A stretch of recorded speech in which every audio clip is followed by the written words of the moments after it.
L'Africain noir, la peau à la couleur du soleil. En tout cas, je suis fier d'être africain, je suis fier de faire partie du peuple noir. Et je sais que beaucoup d'entre vous sont fiers aussi de l'être. Mais en sommes-nous tous fiers? Mbote la famille, bienvenue sur Africa Liboso. Comment allez-vous? Le phénomène Tchoko, autrement dit l'éclaircissement de la peau. Celui qui n'est pas à l'aise avec la couleur de sa peau ne sera jamais en accord avec le monde. Il sera un éternel hypocrite car il n'aura jamais vaincu le seul obstacle nécessaire, celui du complexe racial, d'après Kamtou Agnoto. Alors, avant de commencer la vidéo, n'oublie pas de t'abonner, activer la cloche de notification, partager, liker et commenter. Phénomène Tchoko, lancé par les Congolais, qui aujourd'hui est devenu généralisé. Lorsqu'on voit quelqu'un qui s'éclaircit la peau, on dit « Regarde lui, il met du Tchoko ». Chacun d'entre nous connaît au moins une personne autour de lui, dans son entourage, dans son quartier, dans sa ville, qui s'éclaircit la peau. C'est un phénomène qui est généralisé, qu'on attribue souvent aux Africains. Et nous-mêmes les Africains, nous-mêmes le peuple noir, nous nous attribuons ce phénomène. Nous pensons être les seuls à être dans cette mouvance. Pourquoi? Parce que c'est devenu tellement évident pour tout le monde. Nous avons la peau foncée, donc lorsque nous faisons tout ça, ça se voit clairement.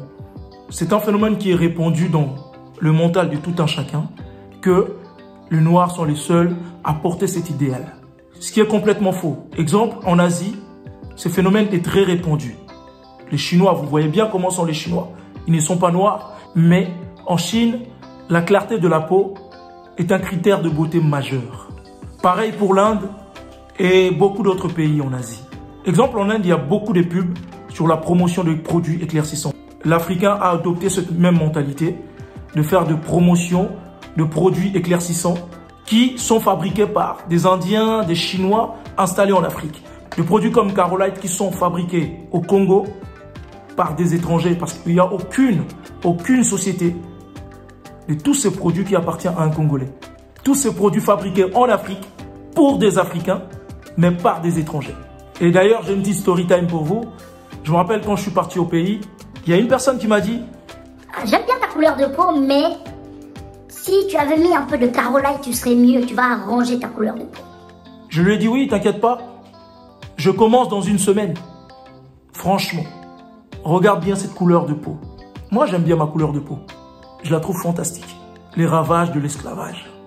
Le test de la poupée blanche et la poupée noire. Entre la poupée noire et la poupée blanche, laquelle est la plus jolie?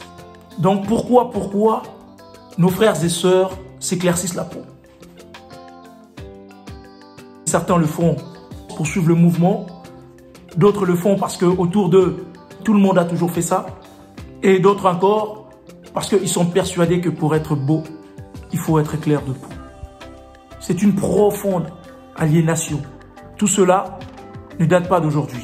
L'esclavage a fait des ravages dans nos têtes, des ravages dans l'esprit de l'homme africain, dans l'esprit de l'homme colonisé, dans l'esprit de l'homme rendu esclave. Certains d'entre nous sont encore là-dedans. Ils ne cherchent pas à suivre la lumière au bout du couloir. Tout comme l'Asie, l'Afrique et tous les autres coins du monde qui ont subi les ravages de l'esclavage européen. Et il ne faut jamais sous-estimer cette entreprise. Parce que l'esclavage est une entreprise qui a été bien pensée, minutieusement pensée. À travers l'éducation, à travers l'école, on nous a inculqué certaines valeurs qui très souvent sont en désaccord avec notre nature profonde. Le test de la poupée noire et de la poupée blanche. Entre la poupée noire et la poupée blanche, qui est la plus belle?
Et par cette suite d'aliénation mentale, les Africains aujourd'hui considèrent que la peau claire est synonyme de beauté.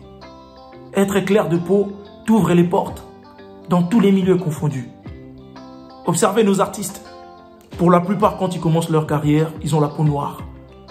Ils ont une belle peau comme toi et moi. Les exemples sont là, sur Internet, regardez. Pourquoi? Certains vont dire oui, c'est parce que l'industrie de la musique impose ça. Pourquoi impose-t-elle cela, à votre avis? Pour toucher un plus grand nombre de public? Pour passer mieux dans l'image? Êtes-vous sûr que ce soit la raison majeure de cette entreprise, de cette démarche? Je pense que la raison majeure réside dans la psychologie. On considère que lorsqu'on te donne l'occasion de prouver ton talent, de montrer ton talent au monde entier, tu leur dois ta dignité. Tu leur dois ta nature. Donc, il faut te dénaturer. Nous sommes noirs et africains, fiers de l'être. Nous avons nos valeurs, nos principes, notre nature qui est aussi noble que celle des autres nations, qui nous est identitaire. Et les changer contre les leurs, ce serait nous dénaturer, nous dépersonnaliser. Et à mon humble avis, je pense que c'est ça la raison majeure. Nous dénaturer. Et beaucoup d'entre nous tombent dedans. Et au XXIe siècle, malheureusement, beaucoup de nos personnalités sont encore là-dedans. Ils mettent des produits pour s'éclaircir. Et si j'avais un message pour ces gens-là, je dirais, vous êtes nos porte-drapeaux. Vous êtes là pour véhiculer l'image de notre peuple, notre image culturelle. Vous êtes là pour éduquer les futures générations. Exemple dans la musique c'est un domaine qui attire tout le monde. Tout le monde est attiré par la musique. Tout le monde est emporté par la musique. Chacun d'entre nous a un style de musique qu'il aime. Chacun d'entre nous écoute au moins un artiste. Et le message que passe cet artiste est vital et déterminant.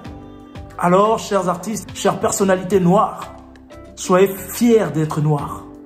Soyez fiers de porter notre étendard, notre drapeau. Véhiculer notre message. Faites en sorte que les futures générations ne soient pas complexées. Des adeptes aguerris favorables à l'éducation inculquée pendant l'esclavage. Selon le rapport de l'OMS fait récemment au Nigeria, 3/4 de femmes utilisent régulièrement des produits éclaircissants. 3/4, vous imaginez. Et le phénomène ne n'épargne pas les autres pays africains. Le phénomène fait des ravages partout en Afrique. Moi-même, j'étais récemment au Congo. Comme j'aime bien dire, l'Afrique est mon pays et le Congo ma région. J'étais récemment là-bas et le phénomène fait toujours des ravages. Et cela ne concerne pas seulement les femmes. Et j'ai même été choqué parce que j'en parlais au pays et il y a quelqu'un qui m'a dit « Oui, mais ceux qui achètent des produits éclaircissants, c'est ceux qui ont les moyens. Ceux qui n'ont pas de moyens, bah, ils vont utiliser du ciment ou d'autres produits comme l'eau de Javel. Ils font des mélanges avec du ciment. Vous imaginez? Le ciment, c'est moins cher. Le ciment, t'en trouves partout. Tu peux aller à côté d'un chantier, tu prends un peu de ciment et tu fais ton mélange. Un phénomène qui en Afrique se transmet comme un héritage de génération en génération. J'ai une amie, Fatima, une Malienne, qui s'éclaircissait la peau. Et je parlais avec elle justement avant de faire cette vidéo, j'ai discuté avec elle. D'ailleurs, j'ai voulu la faire participer à la vidéo, mais elle est un peu timide, elle n'a pas voulu se montrer. Il lui a fallu plus de 10 ans pour récupérer sa peau naturelle. Elle a commencé à mettre des produits étant jeune, très très jeune elle a commencé. Pourquoi? Parce que sa grand-mère, sa mère, ses tantes, ses grandes sœurs, tout le monde était dedans. Elle a grandi dans un milieu où tout le monde s'éclaircissait la peau. Donc, naturellement, elle trouvait ça normal. Parce que sinon, comme elle a dit, la seule dans la famille à être foncée. Et ça me mettait mal à l'aise. Je voulais être comme tout le monde dans la famille. Je voulais qu'on soit uniforme. Je voulais être comme ma mère, je voulais être comme mes sœurs. Je voulais être comme ma grand-mère que j'adorais tant. Donc, elle s'est mise dans ce phénomène et quelques années plus tard, en grandissant, elle commençait à avoir des problèmes de peau. Sa peau était fragilisée. Sa peau était fragilisée à des acnés, des rougeurs, de petites maladies de la peau qu'elle n'avait pas avant, qu'elle n'avait jamais eu de toute sa vie. Et en s'éveillant, elle commençait à s'intéresser un peu. Elle s'est dit, je regardais autour de moi, toutes mes amies africaines que j'avais, ça m'a beaucoup aidé. D'avoir des amies africaines qui étaient naturelles, qui gardaient leur peau naturellement. Et avec l'éveil, elle s'est mise dans le mouvement. Elle s'est dit, tiens, il serait peut-être temps pour moi de faire cet effort-là, de faire ce travail. De laisser la nature me guérir. Elle m'a dit que c'était un chemin de la croix. Parce que pour trouver un spécialiste de la peau noire, en France, c'est compliqué. Et même quand tu arrives à en trouver, il faut arriver à en trouver un disponible. Et donc, c'était compliqué pour elle de trouver quelqu'un qui allait prendre sa peau en charge, qui pouvait l'aider. Elle s'est mise à regarder sur Internet, à regarder des tutos des frères et sœurs qui font des vidéos d'éveil pour ceux d'entre nous qui suivent ce chemin-là, qui tombent dans ces complexes. Et elle m'a dit, j'ai mis beaucoup de temps. J'ai laissé ma peau respirer, j'ai laissé ma peau reprendre du poil de la bête, mais c'était pas facile. Parce que plus j'ai récupéré, plus je voyais qu'il y avait des imperfections. Ma peau n'était pas pareille partout. Ça me gênait, ça me mettait mal à l'aise, je m'habillais différemment. J'étais complexé. Mais il fallait que je fasse ce travail. Et plusieurs années après, elle a commencé à récupérer en santé et en bonne couleur de peau. Aujourd'hui, c'est une jeune femme ravissante, avec une belle peau naturelle. Ça n'a pas été facile pour elle, mais elle l'a fait. Et chers amis, personne d'entre nous ignore que ce fléau existe. Nous en sommes tous conscients. Parce que c'est quelque chose que nous voyons régulièrement, quotidiennement autour de nous. Que ce soit dans nos pays ou dans les autres pays où résident nos frères et sœurs, aux États-Unis, ailleurs. Partout où il y a nos communautés, nous voyons ce phénomène. Et je pense qu'il est temps, ce travail se fait déjà, mais il est temps de mettre encore plus de pression, il est temps de mettre encore plus de volonté pour faire avancer les choses, pour sauver ceux d'entre nous qui sont dans ce phénomène, qui disent qu'ils ne prennent pas conscience de risques qu'ils prennent, mais certains, c'est vrai, ils entendent parler de tous ces risques, mais c'est plus fort qu'eux parce que ils sont déjà dans les habitudes. Un produit cancérigène et interdit en Europe. Sekina est une accro au Carolite. Elle se blanchit depuis plus de 20 ans, complexée par une peau qu'elle estime trop foncée. C'est vous là? Là, c'est moi, j'étais enceinte de mon fils. Et la couleur là, j'ai pas aimé. J'étais pas à l'aise. Là, aujourd'hui, c'est une autre femme. Malgré les saisies et la répression, Sekina arrive toujours à se procurer du Carolite. 1 à 2 fois par jour, dans sa salle de bain, elle répète les mêmes gestes et s'applique le produit interdit. Je prends un peu de ça, là, et je prends ça, c'est comme la crème, l'huile, comme glycérine.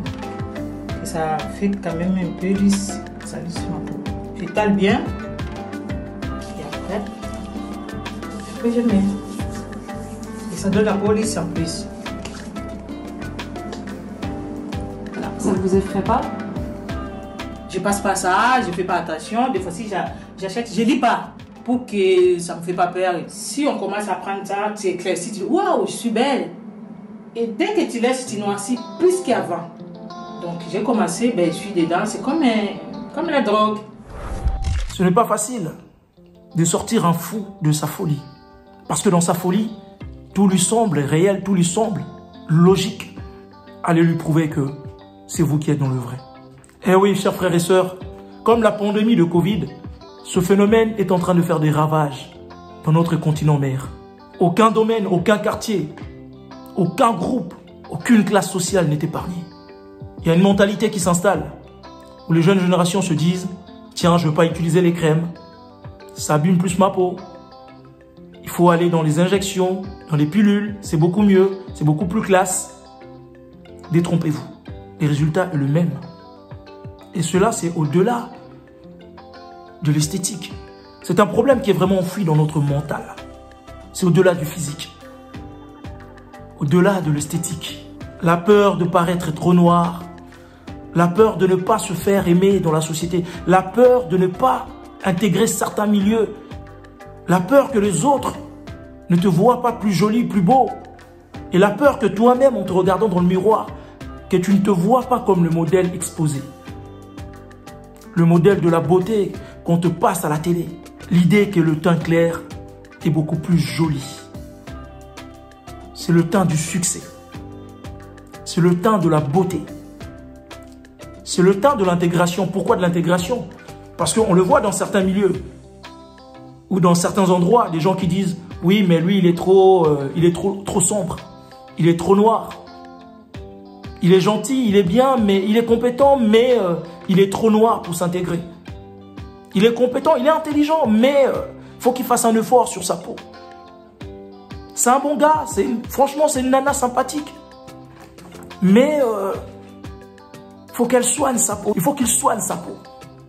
Il faut qu'il fasse un effort sur l'image. Il faut qu'il soit plus propre.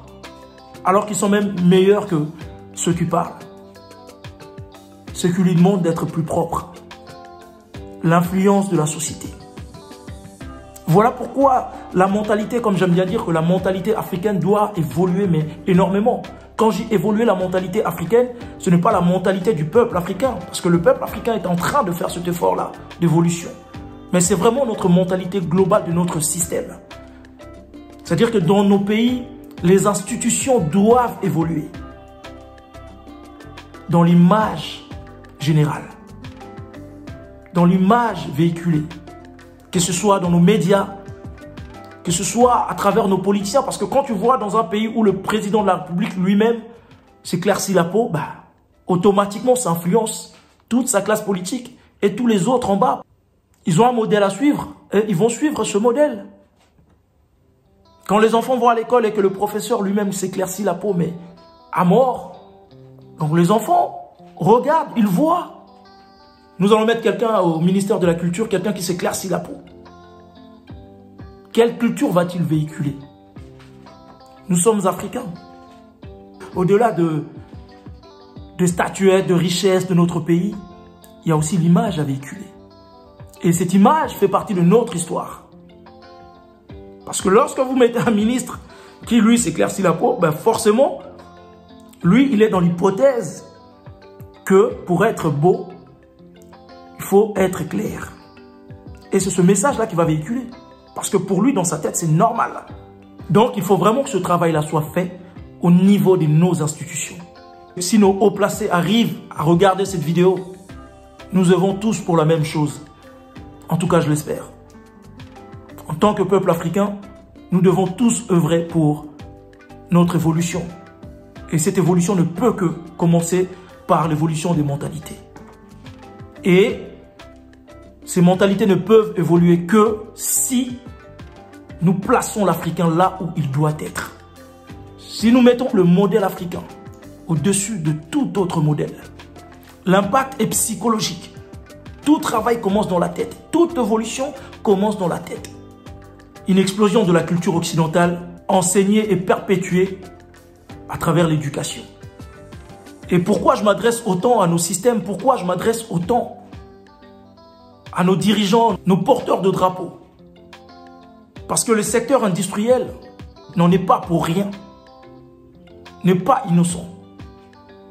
Parce que si tous ces gens, tous ces étrangers, tous ces Chinois, tous ces Indiens, tous ces Occidentaux viennent chez nous, dans nos pays, fabriquer tous ces produits sur place, c'est parce qu'ils ont l'aval de nos autorités. Qui se font de l'argent en détruisant la santé de leur peuple. Quand tu t'éclaircis la peau, tous ces produits te détruisent. Ça s'attaque à ta pigmentation de la peau. Que tu prennes des médicaments, que tu fasses des injections, ça joue sur ta protection naturelle. Que tu mettes des crèmes qui bousillent ta première couche et après, tu n'es plus protégé du soleil. Tous ces produits à base de javel, de ciment, comme j'ai entendu au bled, à base de ciment, oui, le ciment. un produit qui sert à la construction dans la maçonnerie que certains d'entre nous mettent sur la peau.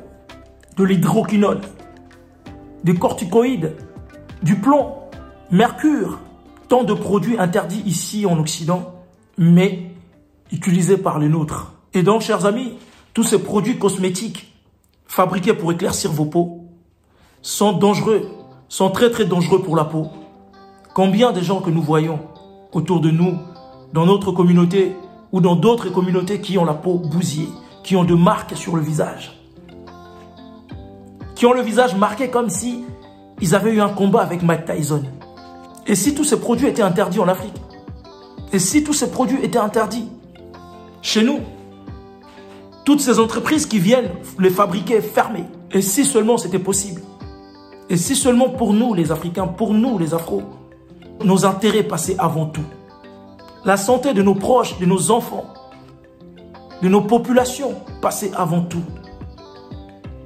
Et si chez nous, être politicien, être gouvernant était synonyme de protéger la santé physique et mentale de nos populations? Si seulement c'était le cas. Et si seulement cela arrivait. Et voilà, chers amis, tous ces produits nous détruisent la peau. Mais il est important de connaître sa peau pour se guérir. Il faut déjà s'éveiller, avoir confiance en soi, aimer sa peau, c'est connaître sa peau. Pour en arriver là, il y a aussi un travail culturel énorme à faire. Une connaissance de son histoire passée. Celui qui connaît l'histoire, celui qui est attaché à sa culture, est une personne confiante, est un être confiant. Et celui qui a la confiance est une personne sûre. Et oui, est une personne remplie d'assurance. Et cette assurance va lui permettre, premièrement, de s'aimer. Et celui qui s'aime sait bien ce qui est bien pour lui et ce qui n'est pas bien pour lui. Donc voilà, l'éclaircissement de la peau. Un phénomène qui nous a été enseigné depuis l'esclavage. Que pour être beau, il faut être clair de peau. Que la couleur noire de ta peau est une couleur de honte. C'est une couleur qui n'apporte pas, qui ne conduit pas au succès. C'est une couleur qui te maintient la tête sous l'eau. C'est un problème, donc il faut y remédier. Et si c'était le contraire? Et si c'était le contraire? Et si c'était dans cette couleur de peau, dans ta couleur, dans ta nature, que résidait la clé de ton succès? Dans ta nature, que résidait ta force, ta puissance? Au lieu de plonger tête baissée dans le phénomène et souffrir physiquement, chez certains, il y a des vergetures qui poussent de partout à cause de tous ces produits chimiques. D'autres même ont des vertiges, ont souvent des migraines, des maux de tête. La peau ne respire plus de leur sein. Pourquoi? Tout ce que je viens de citer sont des conséquences. Et vous pouvez aller sur le net, vous avez toutes les conséquences indiquées de tout ce produit sur votre peau, sur votre organisme. Et après, plus tard, vous allez attraper des cancers. Ce sera de la sorcellerie. Ce sera « je n'ai pas compris ».